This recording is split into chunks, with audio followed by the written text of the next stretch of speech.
बच्चा लास्ट 7 दिन से स्विमिंग सीखने जा रहा था।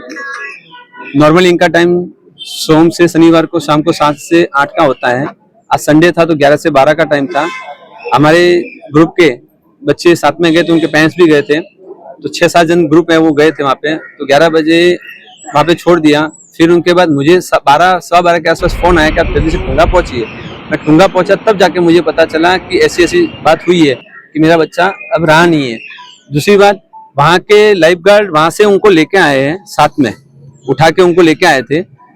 उसके बाद में हॉस्पिटल में, तब तक वो हॉस्पिटल वाले से बात हुई तो हॉस्पिटल वाले के आने से पहले बच्चा चला गया है। उसके बाद में कुछ नहीं है। लेकिन साइंस ऐसा कहता है कि जब पानी के अंदर बच्चा जब डूबता है उसके बाद 10 मिनट या 15 मिनट व्यक्ति की सांसें चलती है, सांस में से पानी निकल सकता है, वो बच सकता है। यानी समझो कि बच्चा सब जब निकल गया तब भी लाइफ गार्ड ने उन्होंने ध्यान नहीं दिया कि बच्चा कोई तैर रहा है, कोई डूब रहा है, कोई फ्लोटिंग कर रहा है। फ्लोटिंग 10 मिनट तक होती है बॉडी की, पानी अंदर जाने के बाद भी, तभी उन्होंने कार्रवाई देखा नहीं। उसके बाद में बच्चा ऑन द स्पॉट वहां पे फिनिश होगा। हाँ, ये कैसा है कि ये आज मेरे परिवार के साथ मेरे घर में हुआ है। मैं ये चाहता हूँ कि किसी के परिवार में ऐसी सिचुएशन नहीं बने कि ये ट्रेनिंग का सेंटर है, ट्रेनिंग खेलने जाते हैं, स्विमिंग करने जाते हैं, चेस खेलने जाते हैं, लेकिन वहाँ के जो लाइफ गार्ड होते हैं, वहाँ पे सिखाने वाले टीचर्स होते हैं, वो अगर उसको ध्यान नहीं देंगे तो कौन सिखाएगा, कौन करेगा? अगर ऐसे लापरवाही चलती रहेगी तो लाइफ गार्ड का मतलब क्या? क्या फीस का मतलब, क्या प्रशासन का मतलब? प्रशासन किसको, ठेकेदार पे किसको देते हैं? बिना जांच किए हुए ऐसे ठेका दिया जाता है, कैसा है? प्रशासन ये ध्यान नहीं देता है कि इसकी पूरी डिटेल्स है कि इनके लाइफ गार्ड सीखने वाले। मेरे को ऐसा लगा कि लाइफ गार्ड भी सीखने वाले थे।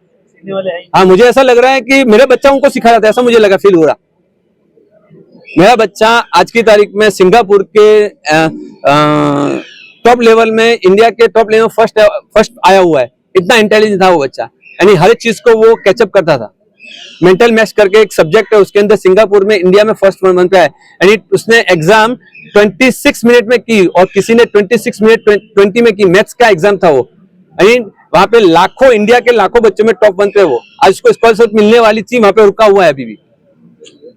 और वो हर एक चीज को कैचअप करता है, फास्ट करता है। कोई भी चीज में हो, वो खेल में हो, पढ़ाई में हो, सोशल में हो, हर चीज में वो करता था। आज सोसाइटी में भी वो है ना, सबके बीच में रहता है, क्रिकेट भी खेलता है, स्विमिंग भी करता है।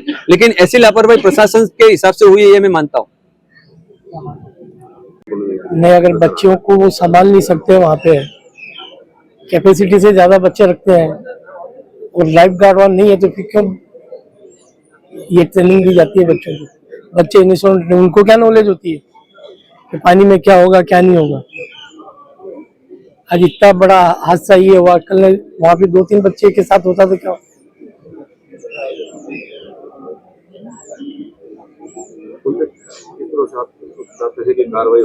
हम चाहते हैं कि इमीडिएट उनको तुरंत, उनको जितने भी है वहाँ जो कॉन्टेक्ट दिया हो तो कॉन्ट्रैक्टर को पकड़े, और जहाँ ट्रेनिंग के जो वहाँ स्टाफ था वो ध्यान नहीं दे तो उनको अरेस्ट करे, या और कोई दूसरी चीजें हुई है तो उसका भी इन्वेस्टिगेशन करे। वहाँ पे सीसीटीवी कैमरे हो सकता है, इतनी देर में वो सीसीटीवी कैमरे के सारे जो भी है वो निकाल दिए उन्होंने अपनी बचाव करने के लिए फुटेज। वो पूछ रहे थे, वहाँ पुलिस वाले भी खड़े थे, कोई गया था भाई, तो बोल रहे थे आप कहाँ से आए, क्यों आए यहाँ पे? तब उनको बोला कि हम फैमिली वाले हैं, तब उन्होंने बोला ठीक है। हो सकता है ये वहाँ पे कार्यवाही चल रही होगी, मेरे ख्याल से वो निकाल भी सकते हैं, क्योंकि हमारे में इतना पावर नहीं रहता है। कॉन्ट्रैक्टर तो नगर पालिका को बड़ा पैसा देके ये सारी चीजें लेता है। देखिए, सबसे पहले तो जो दोषी है उन पे कड़क से कड़क कार्रवाई हो, जांच बिठाई जाए, क्योंकि अब क्या होगा कि एक दूसरे पे धकेलने का काम चालू होगा। कुछ न कुछ बच्चे में दोष निकाला जाएगा कि इसने ये सुना नहीं है ये। लेकिन एक रूल है, जहाँ पुल है वहाँ लाइफ गार्ड का होना बहुत जरूरी है, और लाइफ गार्ड इसीलिए होते हैं कि वो एक एक बच्चों पे नजर रखे। सबसे पहले तो मुझे ये नहीं मालूम है अब की डेट में कि कितने बच्चे वहां थे, क्या कैपेसिटी के बाहर थे जिसपे लाइफ गार्ड का कंट्रोल नहीं था, क्या ये हुआ है? ये सब अब जांच के बाद ही पता पड़ेगा। लेकिन जो भी दोषी है, हम कॉन्ट्रैक्ट देने के समय अटी शर्ती में भी हम इतना ढील छोड़ते हैं। कभी कभी लगता है कि ये कॉन्ट्रैक्ट सब हम कॉन्ट्रैक्टरों के लिए ही बना रहे हैं। इस कॉन्ट्रैक्ट में क्या अटी शर्ती है, क्या नहीं है?